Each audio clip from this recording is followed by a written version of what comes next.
Welcome everyone to another deep dive. Today we're unpacking something that honestly might completely change how you look at global wealth. Yeah, it's quite a mind bender. It really is. I mean, imagine living in a country that's constantly celebrated as one of the wealthiest on earth, right? Like the GDP is exploding. It's the envy of Europe. You're topping all these global per capita lists. Right, on paper, you're living in a utopia. Exactly. But then you find out that half the population, literally 50% of the people walking around you, has a net worth that is below zero. Below zero. It's just staggering. So, okay, let's unpack this. Today we're looking at a massive 15-part presentation titled Celtic Tiger Under Statistical Illusion.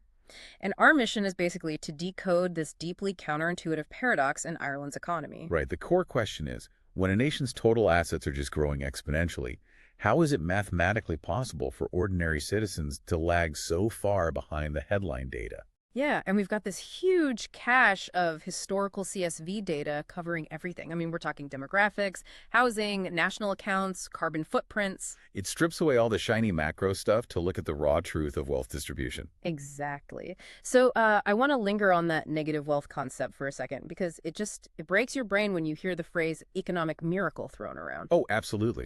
I mean, if you're in the bottom 50%, your debts, like your mortgage, credit card, student loans, they completely outweigh any assets you have. Right. Your slice of the pie isn't just small. It's a deficit. Exactly. And to even begin to reconcile that with a macroeconomic picture, we have to look at the trajectory of Ireland's net domestic product, or NDP, from 1950 to 2019. And the numbers are wild. Like in 1950, the NDP was roughly 19.6 billion euros, right? Yeah, in adjusted terms. Yeah. And by 2019, it had exploded to 309.6 billion euros. Wow. It's literally a vertical climb. But what's fascinating here is, well, there's a massive anomaly on that graph. The 2015 jump, right?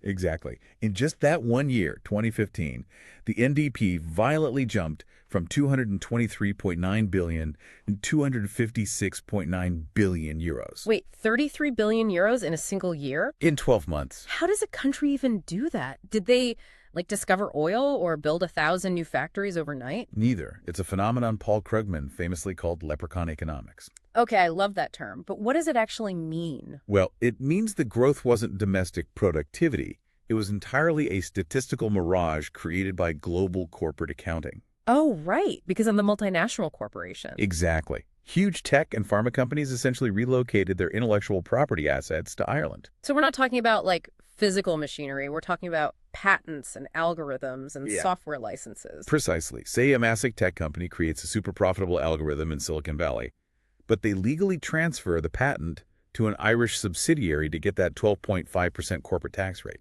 Right. So suddenly the value of that asset just lives in Ireland. Yeah. And when global branches pay royalties to use the algorithm, that money flows into the Irish subsidiary.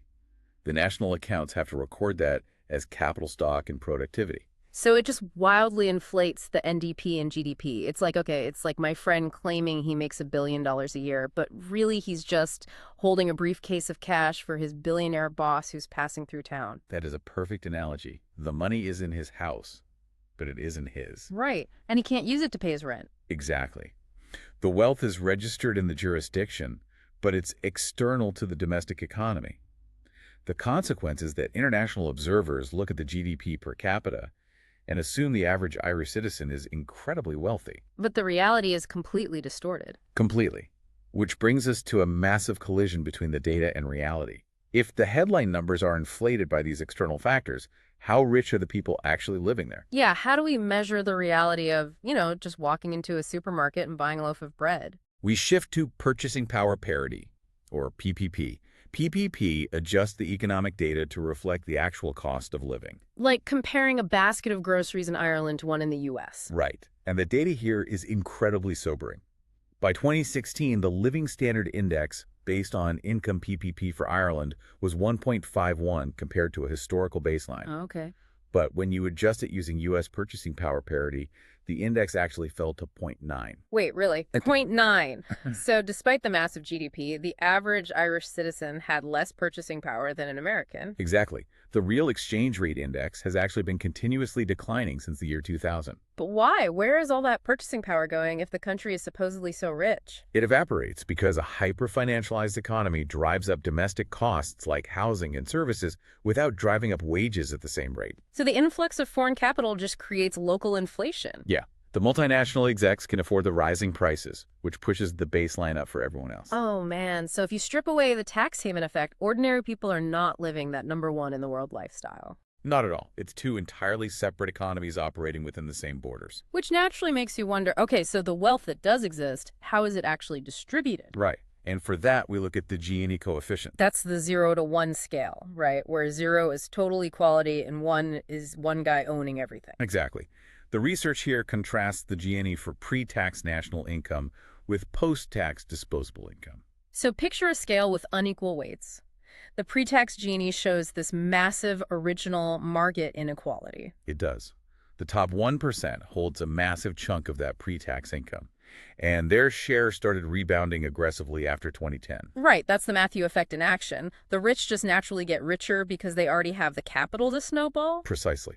Meanwhile, the bottom 50% has historically hovered at statistical lows. But what about after taxes, like when the government steps in? Well, secondary distribution government taxes and transfers does successfully alleviate extreme poverty. It pulls that bottom 50% up a bit. But I'm guessing it doesn't stop the top from hoarding the rest. Exactly. It changes the floor, but it doesn't touch the ceiling at all. And there's a critical nuance here about household structure. Yeah, I saw the data showing differences between the adult population average and the total population average. What does that mean exactly? Think about how resources are shared under one roof. If adult children have to live with their parents into their 30s because they can't afford rent, the per capita wealth of that household is deeply diluted. Oh, wow. So the growth dividends, the actual benefits of the economy, are getting blocked before they reach the bottom of the pyramid. They absolutely are. And to understand why that blockage is happening, we have to look at the engine of the Irish economy, foreign direct investment, or FDI. Right, tracking net foreign financial assets and FDI since the 1970s. Yeah, the data shows significant volatility starting in 1970. But post-2000, there's this absolutely massive, anomalous expansion of FDI. I always visualize this as a giant ship's anchor.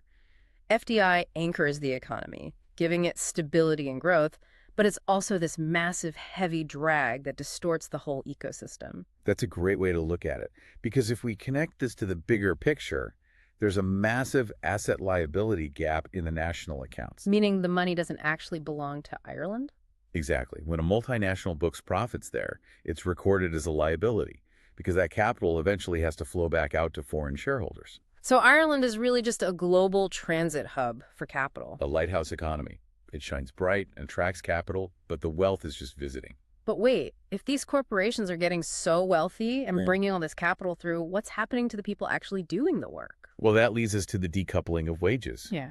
The research shows a stark comparison between the average national wage and private wages. Yeah, the data here is kind of mind-blowing. In 2006, the average national wage was around 40,000 euros. Right. But by 2016, it was recorded at roughly 23,000 euros. Now, I have to clarify, that sharp drop doesn't mean everyone's paycheck was literally cut in half. Okay, good, because that would be a literal revolution. Yeah, no, it reflects a structural statistical change. But what it highlights is massive volatility in the labor share. So the percentage of the total wealth going to workers just plummeted. Exactly. Even as the economy recovered after the 2008 crash and the NDP skyrocketed, labor compensation detached entirely from economic growth. If you look at the graph, it's literally two lines splitting further and further apart. A growing chasm between productivity and paychecks. Yep.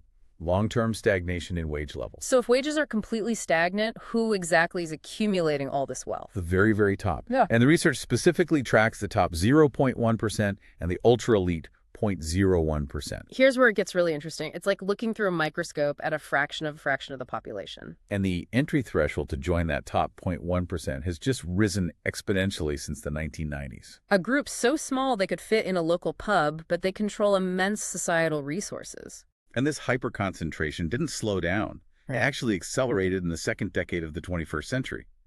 The game isn't just rigged. The board is getting smaller. So how did these people solidify their wealth? Like, what is keeping the bottom 50% totally locked out? The answer is the most tangible asset of all: housing.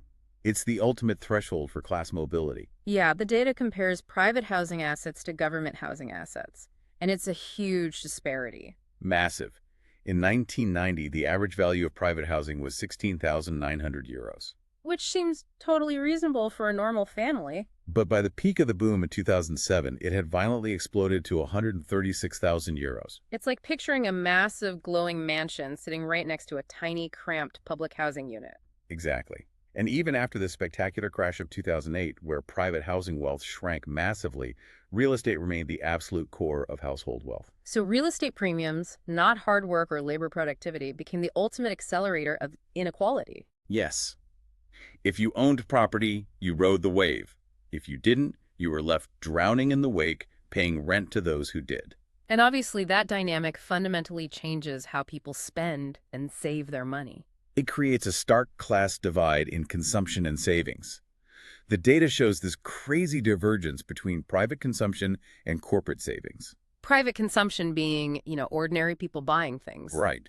And corporate savings in the national accounts began to surge wildly in the mid to late 1990s. It's like picturing this massive overflowing bank vault representing corporate savings just sitting right next to a totally deflated empty wallet for private consumption. That's a perfect visual because post-2000, the growth rate of public and private consumption fell drastically behind capital accumulation. The wealth was just being hoarded by enterprises, not circulating through the hands of the working class. Exactly. And with private citizens getting squeezed like that, the government is forced to step in to prevent a total collapse. Yeah, the data breaks down government expenditure across housing, health, education, and social protection.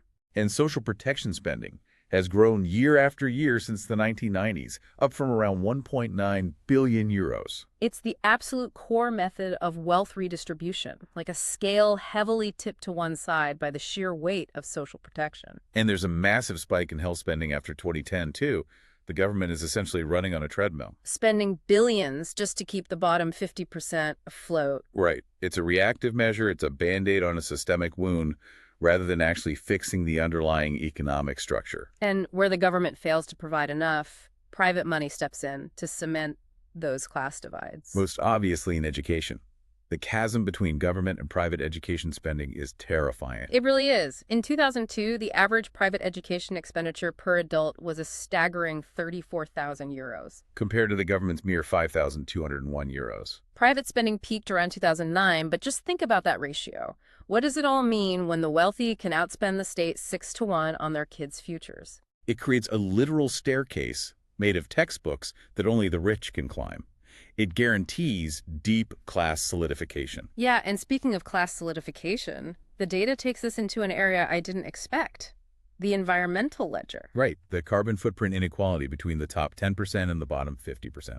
We always hear about our personal consumption like taking flights or driving SUVs. But the expert data introduces a stunning metric. Yeah.